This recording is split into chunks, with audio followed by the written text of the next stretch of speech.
नमस्कार दोस्तों, भारत एक सोच देख रहे हैं आप। दोस्तों, डिंपल यादव मैनपुरी की सांसद हैं। अपने ससुर यानी कि नेताजी मुलायम सिंह यादव की राजनीतिक विरासत को आगे बढ़ा रही हैं।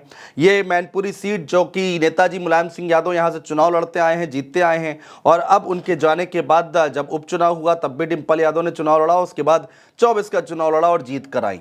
और इन दिनों लगातार मैनपुरी में ही डेरा जमाए हुए हैं, वहीं पर जमी हुई हैं, क्योंकि वहां पर चुनाव है। करहल सीट आती है मैनपुरी लोकसभा सीट में, वहां पर उपचुनाव होना है। करहल विधानसभा सीट पर उपचुनाव होना है और तेज प्रताप यादव के समर्थन में लगातार प्रचार कर रही हैं, गली गली जा रही हैं और लोगों से बातचीत कर रही हैं।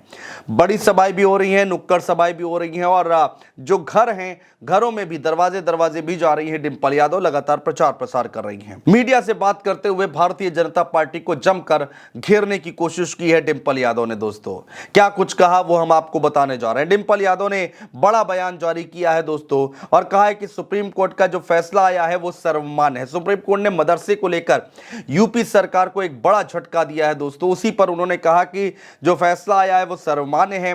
भारतीय जनता पार्टी लगातार गलत इरादे से काम करती है और जनता के बीच मतभेद पैदा करने की रणनीति अपनाती है। बीजेपी पर बड़ा हमला बोलती हुई दिखाई दी है डिंपल यादव। हमें समझना चाहिए कि भाजपा इसी रणनीति के तहत काम करती है और आगे भी करते रहेंगे। उन्हें महंगाई, बेरोजगारी या महिलाओं की सुरक्षा की कोई परवाह नहीं है।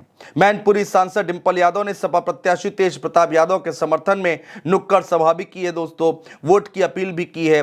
डिंपल यादव की नुक्कड़ सभा करहल विधानसभा क्षेत्र में आयोजित की गई थी दोस्तों। क्या कुछ कहा मीडिया से बातचीत करते हुए, क्या कुछ संवाद हुआ है, जरा डिंपल यादव को सुनिए।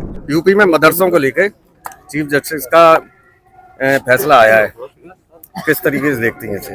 लगातार भारतीय जनता पार्टी की जो ये सरकार है, जो भी चेहरा आने दे यार, ये डिसीजंस लेती है, ये हमेशा लोगों के बीच में भेदभाव करने वाले फैसले लेती है। आज जो सुप्रीम कोर्ट का फैसला आया है, इससे साबित हुआ है कि सरकार कितनी अपनी सोच में गलत है कहीं ना कहीं, और हम इस फैसले का पूर्ण रूप से समर्थन करते हैं। झारखंड में मुख्यमंत्री ने फिर दोबारा अपने बयान को दोहराया कि जब जब बटे हैं निर्ममता से कटे हैं। मैं समझती हूँ ये दिखलाता है कि अब जो लोग को पूर्ण बहुमत की सरकार थी जहाँ लोगों की, वो अब अल्पमत की सरकार बन गई है। उनको सहारा चाहिए दूसरी पार्टियों का, जिससे कि वो बने रहे। और उत्तर प्रदेश के जितने भी लोग हैं, जितनों ने भी वोट किया इस बार, वो दिखा दिया इनको आईना कि आपकी सरकार फेल हो चुकी है। और इसी डर से, ये कोई बहुत ही बड़े दिल का फैसला नहीं है, ये डर वाला, इनके ये जो बयान है, इनके डर को दिखला रहे हैं और ये दर्शा रहे हैं कि अब ये लोग कमजोर पड़ते जा रहे हैं। सांसद जी, एक मुरादाबाद में एक भाजपा प्रत्याशी है, उन्होंने एक टोपी लगाई है, टोपी लगा कहा है कि अगर जालीदार आप टोपी लगा ली है तो आप हमें सपोर्ट करिए।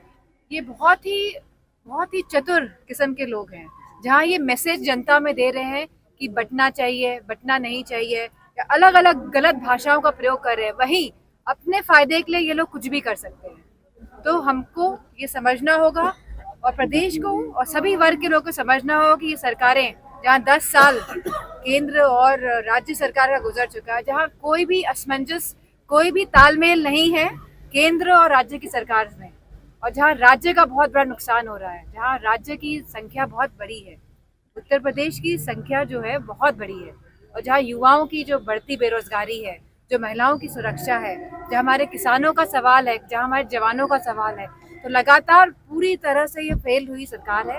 और तभी ये डर की वजह से, क्योंकि ये फेल होते जा रहे हैं, इस तरह के बयानबाजी कर रहे हैं और बड़ी चतुराई से अपने फायदे के लिए जो भी सही रहेगा ये लोग करेंगे। जो ये इलेक्शन कमीशन ने जो टाइम बढ़ाया है, हालांकि ये बहुत ही आश्चर्यजनक बात है जो ये टाइम बढ़ा है, क्योंकि ऐसी कोई आपदा नहीं आई है जिसकी वजह से समय की तारीख बढ़ाई गई। क्योंकि चुनाव जब होते हैं तो बड़े इसके लिए पूरा स्ट्रक्चरल तैयारियां करनी पड़ती है। पहले भी डेट देखी गई होगी कि ये त्योहार आएगा जी, पहले भी डेट्स देखी गई होंगी, तो इसकी नजरअंदाजी क्यों करी गई, और आज भी ये लोग अयोध्या, मिल्कीपुर में चुनाव क्यों नहीं करा रहे, इस पे भी बड़ा प्रश्न चिन्ह उठ रहा है।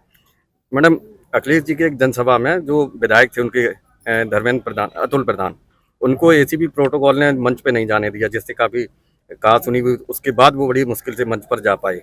मैं समझती सिक्योरिटी रीजंस की वजह से हो सकता है ये बात हुई हो, क्योंकि मैं अपने क्षेत्र में हूँ तो मुझे इस बात का मालूम नहीं है, लेकिन इस बारे में मुझे ज्यादा कुछ पता नहीं है। काफी चर्चा है, उसका वीडियो वायरल हो रहा है कि उनको जाने नहीं मुझे सच वाकई में इसके बारे में नहीं पता है, लेकिन बाद में आप जिस तरह आप ही के माध्यम से पता चला मंच पे पहुंच गए थे, तो ऐसी कोई बात नहीं है। मैडम, जैसा कि लगातार प्रशासन चुनाव इलेक्शन आ रहा है, जिला बदर की कार्रवाई कर रहा है लगातार, क्या माना जाए?